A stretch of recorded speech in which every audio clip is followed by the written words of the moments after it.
N'oublie pas de t'abonner à la chaîne YouTube de Media Show avec la petite cloche pour recevoir toute l'actualité. Et action! Get up, we're going. Where? Save the world. Oh, is that all? Alors non, il ne pleut pas chez moi, mais je cherchais désespérément une introduction pour cette vidéo. Mais je sens que c'est assez nul, alors lançons le jingle.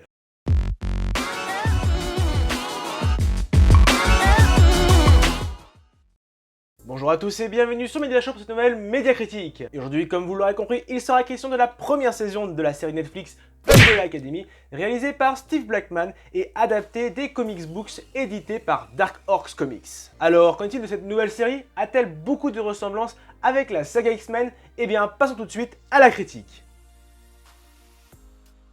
En 1989, le même jour, 43 bébés sont inexplicablement nés de femmes qui n'étaient pas enceintes et que rien ne relie. C'est alors qu'un industriel milliardaire, Sir Reginald Hargreaves, décide d'adopter 7 de ses enfants pour fonder The Umbrella Academy afin de les préparer à sauver le monde, mais tout ne se déroule pas comme prévu. I give you the Umbrella Academy.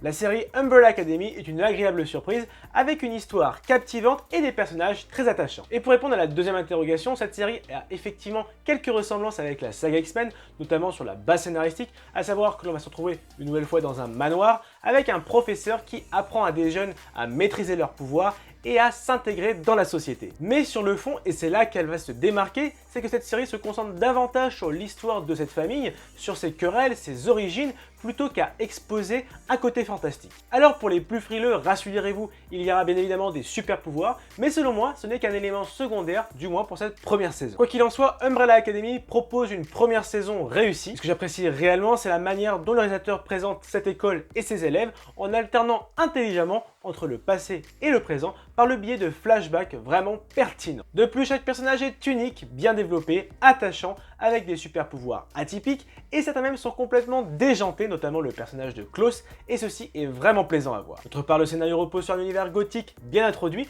notamment avec l'apocalypse qui menace la Terre, mais également avec un humour noir très prononcé. Enfin, même si cette saison ne présente pas énormément de scènes d'action et quelques longueurs, son contenu scénaristique demeure assez riche, rempli de mystères, avec un dénouement alléchant qui nous donne envie de voir la deuxième saison. La mise en scène est honorable, avec une ambiance maîtrisée, et ceci grâce aux décors, aux effets spéciaux, aux costumes des personnages avec leurs uniformes, mais également à la bande sonore des années 80 jusqu'à nos jours qui est grandiose. Dans la mise en scène, ce que j'ai particulièrement apprécié, c'est cette volonté de conserver l'esthétique d'un comics, notamment avec les écrans partagés lors des scènes d'action, mais également avec les travelling arrière qui sont au ralenti. Le casting est vraiment bon, notamment avec Ellen Page qui nous propose une belle interprétation du personnage de Vanya. Robert Sheehan est vraiment excellent dans le rôle de Klaus et complètement déjanté. Tom Hopper et Amy Raver-Lampman forment un duo convaincant. Oubliez David Castaneda ou encore le jeune Adam Gallagher dans le rôle de numéro 5, qui est pour moi le meilleur personnage de cette première saison. Enfin, le duo formé par Cameron Britton et Mary Blige est également vraiment bon. Pour résumer, malgré ces quelques longueurs, cette première saison de la série The Umbrella Academy est une agréable surprise avec une histoire captivante, des personnages très attachants, une mise en scène honorable, mais également un casting vraiment bon. C'est pour cela que j'attribue la note de 16 sur 20. Et voilà, cette vidéo est à présent terminée et j'espère qu'elle t'a plu. Si c'est le cas, lâche le pouce bleu, partage ton avis sur la série dans les commentaires et n'oublie pas de t'abonner à la page Facebook, mais également à la chaîne YouTube, sans oublier la petite cloche pour recevoir toute l'actualité de Media Show. Allez, à très vite!